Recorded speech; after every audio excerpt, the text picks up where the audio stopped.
Welcome back to YouTube channel biology with medico.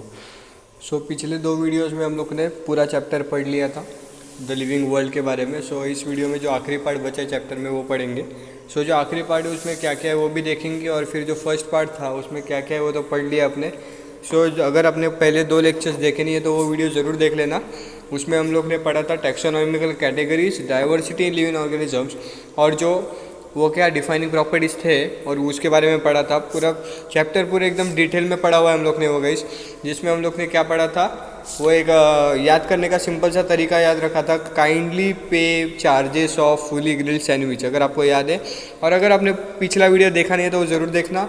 और उसके बाद जिसमें सबसे ज़्यादा इंपॉर्टेंट क्वेश्चन आते हैं वो वाला टेबल था organism with their taxonomic categories, organism with their taxonomic categories, ये भी पढ़ा था उसमें। और अभी इस वीडियो में हम लोग पढ़ेंगे टैक्सोनॉमिकल एड्स। टैक्सोनॉमिकल एड्स मतलब ये जो डिवीजन्स है, अलग अलग कैटेगरीज के डिवीजन्स थे, उसको कैसे स्टोर या फिर कैसे रखा जाता है वो पढ़ेंगे। चलिए जल्दी से ये वीडियो भी शुरू कर देते हैं। ये शायद काफ़ी बड़ा वीडियो ना हो क्योंकि लास्ट पार्ट है, छोटा पार्ट है और जल्दी से ख़त्म हो जाएगा। इसके लिए जल्दी से शुरू कर देते हैं और जल्दी से इस वीडियो को ख़त्म कर देंगे और फिर सेकेंड लेसन की ओर जाएंगे। सेकेंड लेसन तो आपका सबको याद होगा, आपका फेवरेट लेसन होगा। उसके पहले एक बार समरी भी पढ़ लेंगे और बाद में वो सेकंड लेसन शुरुआत कर देंगे। सेकंड लेसन का नाम क्या होगा गाइस? सेकंड लेसन होगा बायोलॉजी क्लासिफिकेशन। आपका ये वीडियो लास्ट पार्ट 3 लेक्चर का लास्ट पार्ट है। आपको अगर आपने पहले 2 लेक्चर्स देखे नहीं है तो उसके लिंक मैं आपको डिस्क्रिप्शन में ज़रूर दे दूँगा और आप जल्दी से वो पढ़ लेना गाइस। चलिए शुरू कर देते। पॉइंट 1.4 है इसमें, ये देखो, ये है टैक्सोनॉमिकल एड्स। ये क्या है? टैक्सोनॉमिकल एड्स है। Taxonomical studies of various plants, species of plants, animals and other organisms are useful in agriculture, forestry, industry and in general knowing our bioresources and their diversity. Their studies would require classification and identification of organisms. Identification of organisms requires investigative labor and field studies.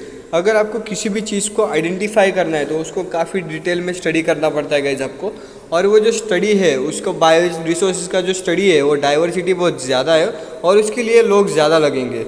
The collection of actual specimen of plants and animal species is essential and is the prime source of taxonomic studies.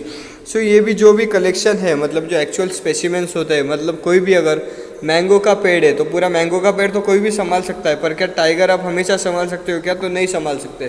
तो इनके जो specimens है वो अलग अलग जगह पे store किए होते हैं। अगर जिधर मैंगो का पेड़ है उधर टाइगर नहीं रख सकते आप लोग। अलग अलग जगह पे रखने पड़ेंगे। उसके लिए ये जो है उसको टैक्सोनॉमिकल स्टडीज़ के फीचर्स होंगे। There are also fundamentals to study and essential for training in systematics. कुछ अलग फंडामेंटल कैटेगरीज है, फंडामेंटल्स है या फिर रूल्स है जिसके हिसाब से हम लोग ये पढ़ सकते हैं guys. It is used for classification of an organism. And the information gathered and is also stored along with specimens. तो इसके specimens भी रखे जाते हैं, कई चीज़ के specimens रखे जाते हैं गाइस। ये जो एक्सटेंसिव स्पीसीज थे ड्रैगन्स के जो स्पीशीज़ थे, हम लोग बोलते हैं ड्रैगन्स, राइनोसोर्स, ये सब जो स्पीशीज़ जो मर चुके हैं अभी, उसके भी अगर स्पेसिमेंस रखने हैं तो वो भी रख सकते हैं हम। In some cases the specimen is preserve for further studies, और उसके लिए स्पेसिमेन भी रखे जाते हैं, फ्यूचर स्टडीज़ के लिए स्पेसिमेंस रखे जाते हैं गाइस।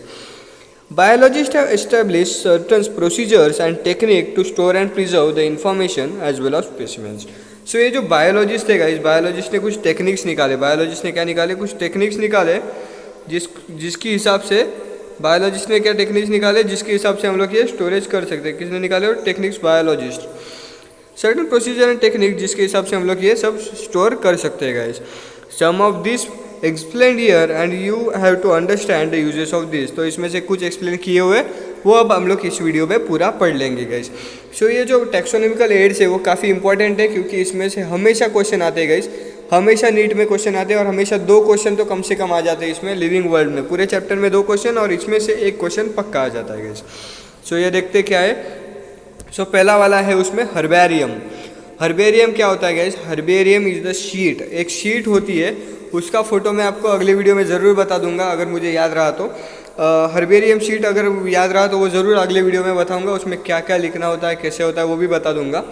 बस ये है कि हर्बेरियम क्या होता है और उसका साइज़ क्या होता है। तो पहली बात इंपॉर्टेंट नहीं है, एनसीईआरटी में दिया हुआ नहीं है, पर उसका साइज़ होता है, लेंथ में होता है वो 29x41, 29x41 मतलब 29 हो गया उसका लेंथ और 41 हो गया ब्रेथ। सो इसका हो गया 29x41। और जो छोटा होता है हर्बेरियम शीट वो होता है 11.5x6.5 होता है। वो कितना होता है 11.5x6.5। सो इसको आपका याद नहीं रखना है, वो इतने इंपॉर्टेंट नहीं है, फिर भी बता दिया आपको। Herbarium is store house of. तो हर्बेरियम क्या होता है, पहली बात हर्बेरियम क्या होता है। हर्बेरियम शीट तो देख लिया आपने, हर्बेरियम क्या होता है। Herbarium is a storehouse of collected plant specimens that are dried, pressed and preserved on sheets. So ये हर्बेरियम शीट था, वो बोल दिया मैंने आपको। हर्बेरियम क्या होता है, स्टोर हाउस होता है जिसमें कलेक्टेड प्लांट स्पेसिमेंस होते हैं, वो जो सुखाए जाते हैं पहले, फिर प्रेस किए जाते हैं और फिर प्रिजर्व किए जाते हैं। मतलब अगर कोई भी प्लांट स्पीसीज लिए आपने, अगर उसको प्लांट स्पीसीज लिए तो पहले उसको क्या करेंगे, पहले उसको ड्राई करेंगे, मतलब उसको सुखाएंगे, उसके बाद उसको प्रेस करेंगे, प्रेस करने के बाद उसको प्रिजर्व करेंगे। So guys dried preserved. So आगे further this sheets are arranged according to universally accepted system of classification. So universally accepted system plants के लिए क्या था, प्लांट्स के लिए किसने बनाया था यूनिवर्सली एक्सेप्टेड सिस्टम, वो बनाया था बेंथम एंड हुकर ने बनाया था गाइस। बेंथम एंड हुकर ने बनाया था ये प्लांट्स का। और ये याद रखना आपको किसने बनाया था, Bentham and Hooker, B&H, Bentham and Hooker आपको याद रखना है, जिसने वो सिस्टम बनाया था क्लासिफिकेशन का। और सबसे ज़्यादा जो पूरे इसमें चलता है वो क्लासिफिकेशन का सिस्टम क्या है, वो है ICBN international code of botanical nomenclature. ICBN सब में चलता है, international code of botanical nomenclature. This specimen along with the descriptions on herbarium sheets become a storehouse or repository for further use. These specimens along with description on herbarium sheet become a repository. So इस पे क्या क्या ये क्या होता था, ये store house हो जाता है। इधर अगर कोई भी प्लांट है उसके बारे में आपको जानकारी इधर मिल सकती है गाइज। सो इसमें हर्बेरियम शीट में क्या क्या लिखा होता है, हर्बेरियम शीट में क्या लिखते हैं, लेबल होता है, providing information about the date, place of collection, date and place of collection, मतलब जिस पे और जिन प्लेस पे कलेक्ट किया हुआ है। 3 टाइप के नाम होते हैं, पहला तो इंग्लिश नाम होता है, फिर लोकल नेम होता है, और फिर होता है लोकल नेम होता है, और फिर होता है उसका बोटानिकल नेम। 3 टाइप्स के नाम आ गए, local name, English name and botanical name. So पहले date and place of collection, local name, botanical name, family होती है उसकी, कलेक्टर का नाम होता है, etcetera. Herbaria also serve as a quick referral studies in the system taxonomical studies. So ये जो हर्बेरियम होता है वो टैक्सोनॉमिकल स्टडीज़ में काफ़ी इंपॉर्टेंट होता है गाइस, क्योंकि इससे जल्दी से जल्दी आप ये लोग सब पढ़ सकते हो। सो गाइस जो भी आपको इन्फॉर्मेशन चाहिए आप जल्दी से जल्दी प्राप्त कर सकते हो, उसके फैमिली के बारे में, लोकल नेम के बारे में, या फिर उसके बारे में जो भी जानकारी चाहिए वो आपको हर्बेरियम पे मिल जाएगी गाइस। सो ज़रूर आप एक बार हर्बेरियम जो आसपास होगा या आपके इधर किधर, तो विजिट ज़रूर करना गाइस। और अगर आप मेडिकल साइंस में आते हो, मेडिकल फील्ड में अगर आप आ ही रहे हो नीट के बाद, तो आपको हर्बेरियम शीट्स फर्स्ट ईयर में हमेशा देखने को मिल जाएगी गाइस। आगे है botanical gardens. Botanical garden, this specialist gardens have collection of living plant source. तो प्लांट सोर्स इसमें कितने होते हैं, बोटेनिकल गार्डन में होते हैं, लिविंग होते हैं। बोटेनिकल गार्डन के प्लांट सोर्स लिविंग होते हैं, बोटेनिकल गार्डन के प्लांट सोर्स लिविंग होते हैं, बोटेनिकल गार्डन के प्लांट सोर्स लिविंग होते हैं। और जो हम लोग ने तभी देखे थे वो कैसे थे, ड्राइड, प्रेस्ड एंड प्रिजर्व्ड थे, जो हर्बेरियम शीट पे थे। बोटेनिकल गार्डन पे लिविंग प्लांट्स है। For reference, plant species in this garden are grown for identification purpose and each is labelled by indicating its botanical and scientific name and its family. So ये जो plant species है उसमें क्या क्या लिखा जाता है, बोटेनिकल नेम लिखा जाता है, मतलब साइंटिफिक नेम, और उसका फैमिली जो है वो लिखा जाता है। अगर आप कॉलेज में जाते हो और कॉलेज में आपके कैंपस है तो उसमें आपको ये पेड़ दिखेंगे ज़रूर, जिसपे अलग अलग नाम लिखे हुए रहते हैं, और जो पेड़ अलग अलग दिखाई भी देते हैं आपको। The famous botanical garden are at Kew, England, Kew में England, Indian botanical garden Howrah and national botanical research centre Lucknow. So इसमें से 2 जो है फेमस में से 2 जो है वो इंडिया में, पहले बात Indian botanical garden Howrah India and national botanical research centre, ये भी इंडिया में लखनऊ में। सो ये जो 3 एग्जाम्पल दिए हुए क्यू इंग्लैंड वाले, Q England, botanical garden Howrah, और ये नेशनल बोटेनिकल रिसर्च इंस्टीट्यूट का है लखनऊ में। सो ये जो 3 एग्जाम्पल दिए हुए गाइस, ये काफ़ी ज़्यादा इंपॉर्टेंट है, क्योंकि इससे MCQ बन जाते हैं गाइस, इससे MCQ बन जाते हैं, इससे ज़्यादा MCQ बनते हैं।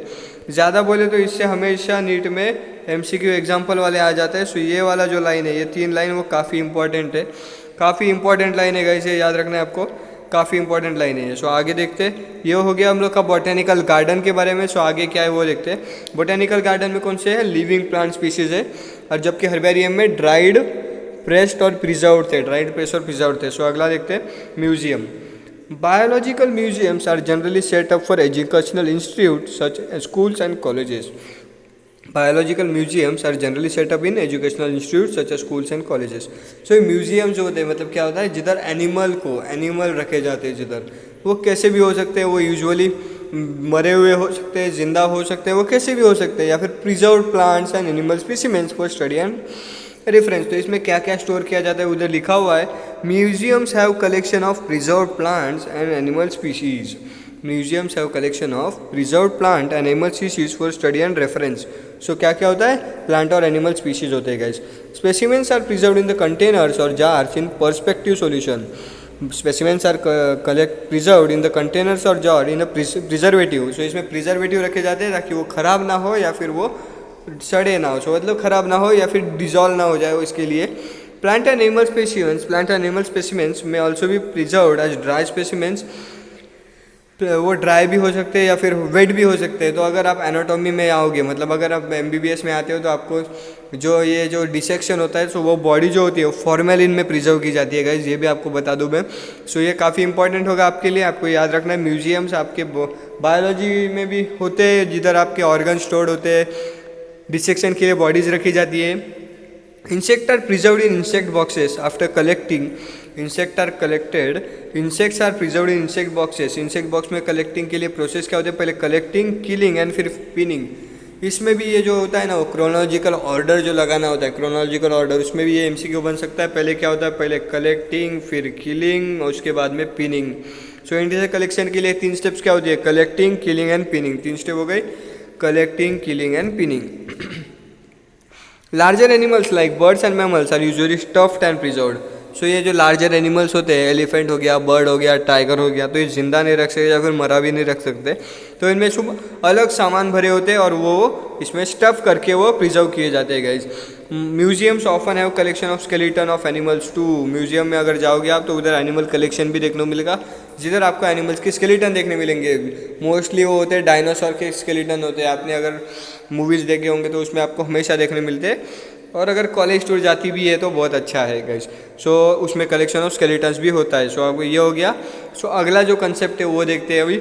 इसमें क्या था, म्यूजियम में क्या था, बायोलॉजिकल म्यूजियम में क्या था, जो प्लांट्स है और एनिमल्स है वो प्रिजर्व किए जाते हैं, मतलब जो प्रिजर्व किए जाते हैं वो होते हैं इसमें।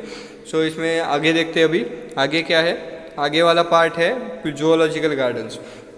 Next part is zoological garden. So next part is zoological garden.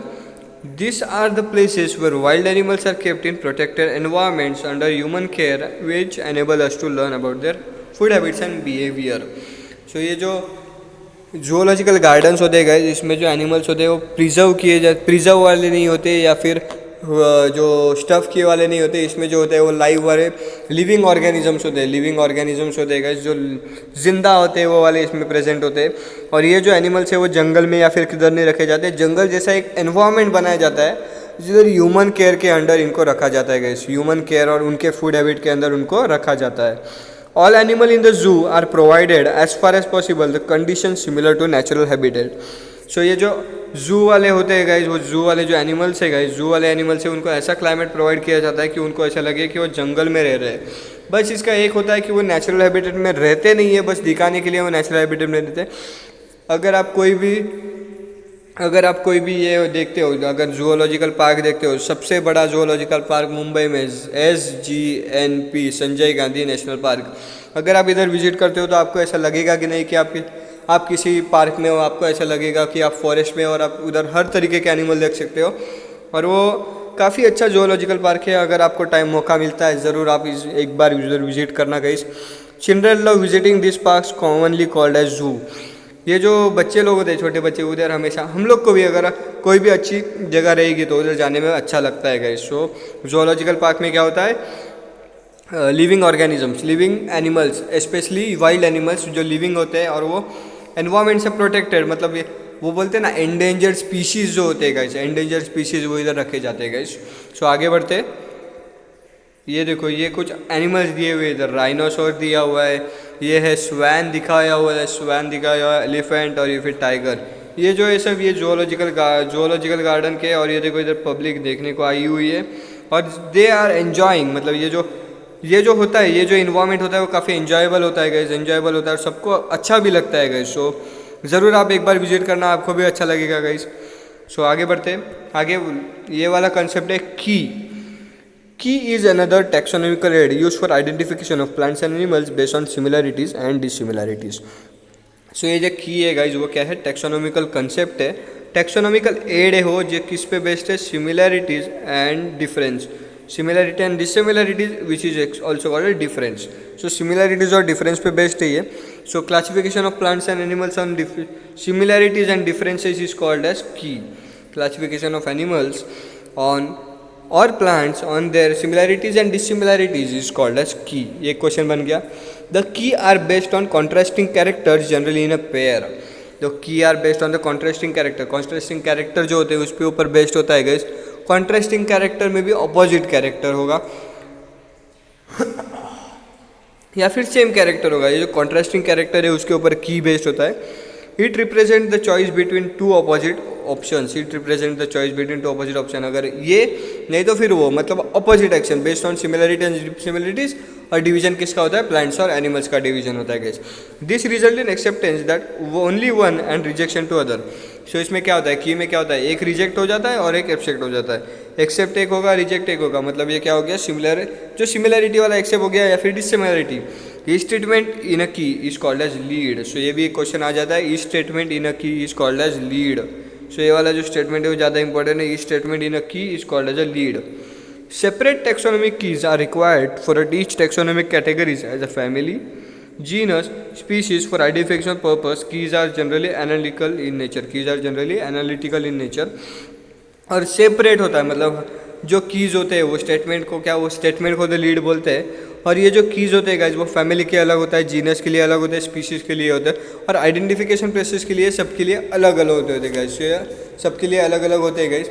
सो उसको याद रखना है आप। उसके बाद में कीज का होता है एनालिटिकल इन नेचर होते हैं। Keys are analytical in nature guys. So आगे बढ़ते हैं, आगे क्या बाकी वो देखते। Flora, manuals, monograph and catalogues are some other means of recording descriptions. Flora में क्या होता है, फ्लोरा, मैनुअल्स। फ्लोरा में क्या होता है गाइस, फ्लोरा में क्या होता है, फ्लोरा में सब फ्लावर्स के बारे में लिखा होता है। फ्लोरा में सब फ्लावर्स के बारे में लिखा होता है। फ्लोरा में फ्लावर्स के बारे में हो गया। मैनुअल्स तो आपको सबको पता होंगे, बुक्स होते हैं वो, मैनुअल्स बुक्स होते हैं। कैटलॉग तो आपने देखा होगा, फूड का कैटलॉग, मेनू कार्ड जो बोलते हैं, फूड का मेनू कार्ड या फिर कैटलॉग, वो सब आपने देखा होगा। सो इधर ये जो लाइन है, flora, manuals, monograph and catalogues are some other means of recording description. ये भी काफ़ी इंपॉर्टेंट है। ऑप्शंस मतलब क्या क्या नया दिया हुआ है इसमें, क्या क्या दिया हुआ है इसमें, flora, manuals, manuals, monographs and catalogues. तो ये 4 अलग अलग डिस्क्रिप्शन दिए हुए हैं। मैनुअल्स पता होगा, बुक्स होते हैं। ये जो कैटलॉग्स है वो अल्फ़ाबेटिकल अरेंजमेंट्स के साथ नेम्स होते हैं गाइज। जो एनिमल्स है, प्लांट्स है, उसके alphabetical arrangement. They also help in correct identification. Flora contents the actual account of habitat and distribution of plants. जैसे मैंने बोला, फ्लोरा होता है प्लांट्स के लिए गिवन एरिया में, मतलब स्पेसिफिक एरिया में होता है वो। This provide the index to the plant species found in this particular area. Manuals are useful in providing information for identification of names and species found in that area. So manual जो होते हैं identification of name और species का name, मतलब देखने के बाद उसका नाम क्या है वो आइडेंटिफाई करने का काम मैनुअल्स में किया जाता है। और मोनोग्राफ क्या होता है, information of any one taxonomic category. Monograph क्या होता है, टैक्सोनॉमिक कैटेगरी के बारे में जो इन्फॉर्मेशन होता है वो होता है मोनोग्राफ। मतलब मोनोग्राफ को is equal to 1 taxon is equal to monograph. आपको याद रखना है ये, monograph is equal to 1 taxon और 1 taxon is equal to monograph. So इसमें से आज का वीडियो में लास्ट पार्ट आ गया। अभी आज के वीडियो का ये लास्ट पार्ट है गाइस, और लास्ट पार्ट में है समरी। जो लेसन है अपने पूरा 3 लेक्चर में जो लेसन पढ़ा है उसके बारे में, जो एकदम शॉर्ट में जो पढ़ना है, या फिर नीट में सबसे ज़्यादा क्वेश्चन इस पार्ट में आ सकते हैं, या फिर किस पार्ट से क्वेश्चन आ सकते हैं, वो इसमें पढ़ेंगे हम लोग। The living world is rich in variety. Millions of plants and animals have been identified and described, but a large number still remains unknown. So पहली बात तो कितने लिविंग पहचाने गए और कितने नहीं पहचाने गए। सो हम लोग को जैसे नंबर दिखा याद है 1.6 से 1.7 बिलियन स्पीशीज़ जो थी वो आइडेंटिफाइड है, और अभी भी बहुत सारी अनआइडेंटिफाइड भी बहुत सारी बाकी है। The very range of organisms in terms of size, color, habit, physiological and morphological features make us seek the defining characters of the living organisms. So सबसे पहले वीडियो में हम लोग ने क्या पढ़ा, लेक्चर 1 में हम लोगों ने पढ़ा मॉर्फोलॉजिकल कैरेक्टर्स के बारे में, मॉर्फोलॉजिकल कैरेक्टर्स के बारे में पढ़ा। उसके बाद में in order to facilitate the study of kinds and diversity of organisms biologist have evolved certain rules and principles for identification. अब ये डाइवर्सिटी जो थी वो काफ़ी ज़्यादा थी, तो डाइवर्सिटी के लिए हम लोग ने पढ़ा था कुछ रूल्स एंड रेगुलेशंस, उसको हम लोग नॉमेनक्लेचर रूल्स बोलते थे, और रेगुलेशंस उसको हम लोग बोलते थे द ब्रांच ऑफ, ये सबसे ज़्यादा इंपॉर्टेंट लाइन आ रही है इसमें, the branch of knowledge dealing with the aspect is referred to as taxonomy. जो क्लासिफिकेशन के ब्रांच है उसको हम लोग क्या बोलेंगे, टैक्सोनॉमी बोलेंगे गाइस, उसको बोलेंगे taxonomy. The taxonomic studies of various species of plants and animal are useful for agriculture, forestry, industry, and in also knowing the bioresources and their diversity. The basic of taxonomy like identification, naming and classification of organisms are universally evolved under international codes. So international codes दो होते, international कौन से दो code थे, ICBN और ICZN। ICBN था और ICZN था। उसमें ICBN क्या था, international code of botanical nomenclature, और ICZN था international code for zoological nomenclature. So ये दो कोड पढ़े थे हम लोग ने, ICZN international code of zoological nomenclature and ICBN international code for botanical nomenclature. So हमने वो दो कोड भी पढ़ लिए, दो कोड दिए हुए थे, वो इंटरनेशनल कोड वाले जो कोड थे वो पढ़ लिए हम लोग ने। उसके बाद based on the resemblance and distinct features each organism is identified and assigned a correct scientific biological name comprise of 2 word. So बाद में वो पढ़ा था ना हम लोग ने, नोमेनक्लेचर 2 वर्ड में था, पहले था स्पीशीज और फिर था जीनस। तो ये जो 2 वर्ड थे उस पर आ गया इधर एसेड करेक्ट बायोलॉजिकल नेम है comprising of 2 word, that is binomial system of nomenclature.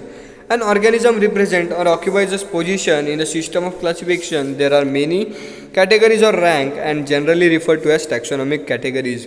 So कौन से taxonomic categories पढ़े थे, सबसे नीचे से शुरुआत करेंगे, मतलब सबसे ज़्यादा species, सबसे ज़्यादा वेराइटी जिसमें थी तो वो थे species, species के बाद genus, genus के बाद family, family के बाद order, order के बाद class, class के बाद phylum और लास्ट में था kingdom. So सबसे दो मेन kingdom कौन से, kingdom animalia and kingdom plantae. So वो सब पढ़ा था, टैक्सोनॉमिक कैटेगरी और डिफरेंट टैक्सा, और इसको हम लोग क्या बोलते हैं, टैक्सोनॉमिकल हायरार्की बोलते हैं, इसको हम लोग बोलते हैं टैक्सोनॉमिकल हायरार्की बोलते हैं गाइस। सो आगे बढ़ते, taxonomics has developed a variety of taxonomic aids to facilitate identification, naming and classification of organisms. These studies are carried out from actual specimens which are collected from the field and preserved referred to the herbaria। पहली बात तो herbarium sheet पढ़ा हुआ कैसे था, herbarium sheet dried, pressed and preserved, dried, pressed and preserved। so DPP याद रखना है, dried, pressed and preserved, herbarium sheet का हो गया, herbarium sheet, dried, pressed and preserved। Museums, botanical gardens and zoological park, ये 4 बारे में पढ़े हुए। म्यूजियम्स के बारे में पढ़ा, बोटेनिकल गार्डन्स के बारे में पढ़ा, जूलॉजिकल। म्यूजियम्स में था वो स्पेसिमेंस रखते हैं प्लांट्स के और एनिमल्स के, बाद में बोटेनिकल गार्डन्स में लाइव प्लांट्स रखे जाते हैं और जूलॉजिकल पार्क में एनिमल्स रखे जाते हैं, wild animals. It require special technique for collection preservation of specimens in herbaria and museums. So ये जो हर्बेरिया थे उसमें DPP याद रखना है, dried, preserve, pinned. Live organisms on the other hand of plants and animals are found in botanical garden। botanical garden में plants मिलते हैं और zoological garden, zoological parks में animals मिलते हैं। Taxonomists also prepare and disseminate information through manuals, monograph for further taxonomic studies। Taxonomic keys are the tools that helps in identification based on the characteristics। So last में क्या पढ़ा हम लोग ने, taxonomic keys are the tools that helps in identification based on the characteristics। so इसमें तो ये तो एक लाइन दिया हुआ था, all the categories consist of the taxonomic hierarchy। ये वाला क्वेश्चन आया था नीट 2016 में। उसके बाद में काफ़ी क्वेश्चन आए, वो एनालिसिस करके मैं आपको ज़रूर बताऊंगा। सो तब तक अगर आपको ये वीडियो अच्छा लगा हो और अगर आपने पहले 2 लेक्चर भी नहीं देखे हो तो उसके लिंक मैं डिस्क्रिप्शन में दे दिया है आपको, सो वो ज़रूर देखना। और अगर आपको ये वीडियो अच्छा लगा हो तो इसको लाइक करना, कमेंट करके बताना कुछ मिस्टेक है मेरे से तो, जितना हो सके इतना शेयर करना गाइस इस वीडियो को। और अगर आप पहली बार इस चैनल पे विजिट दे रहे हो तो इस चैनल को सब्सक्राइब करना मत भूलना। नीट 2022 का पूरा जो सिलेबस है वो इसमें कंप्लीट होने वाला है गाइस। तब तक के लिए थैंक यू।